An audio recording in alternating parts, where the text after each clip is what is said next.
about a subject that impacts every aspect of our lives, the art of communication. I've always been simply fascinated by the topic of communication. It is filled with puzzles and paradoxes. So what I want to talk today is why is it so important, how it mostly goes wrong, and how to fix it. Now, when I think about how important it is, I think it's proven really throughout history that communication is the single most important, if not the most powerful tool that has been handed human beings. And to define art, art is simply going with the flow, it's being in the zone, it's being present, and adjusting as necessary. Because you can have all the structure in the world, but you have to learn how to navigate through your conversations.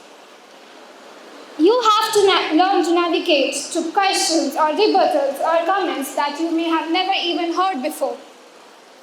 It's like communication is a form of art. It's like a song and dance. So what is wrong? What is the problem that we face? We are simply not that good at communicating. Most of us freely admit to struggles to communicate as effectively as we would like. Have you ever talked to a friend about a problem only to realize that he just does not seem to grasp why the issue is so important to you? Have you ever presented an idea to a group and it met with utter confusion? Or maybe have you presented an argument and the person accuses you of not listening at all? What is going on here? The answer is miscommunication.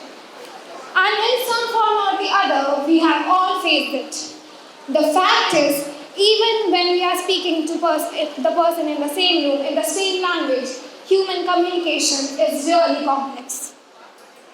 For decades, researchers have asked, what happens when we communicate?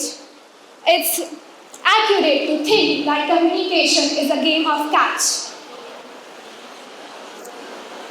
When we communicate our message, we receive our feedback from the other part. Through the transaction, we create meaning together. When we are communicating, one person expresses her interpretation of that message and the other person assumes it in his own interpretation. Simultaneously, every person interprets the message in their own way.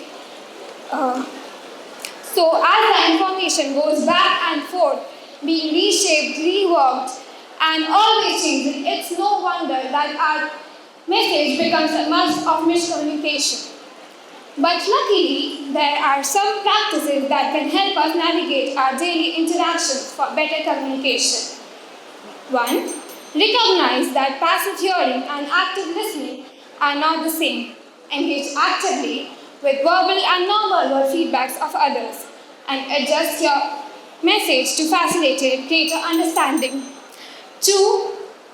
Listen with your eyes and ears as well as with your gut. Remember that communication is more than just words. Take your time to understand as you try to be understood. In the rush to express ourselves, it's easy to forget that communication is a two-way street. Be open to what the other person might have to say. Don't assume your perspective to be the objective truth. That will help you to work towards sharing a dialogue with others to reach a common understanding together. In the end, I would like to say that the problem comes when we listen to reply. Let's do each other a favor, and the next time someone talks to us, let's listen to understand. Thank you.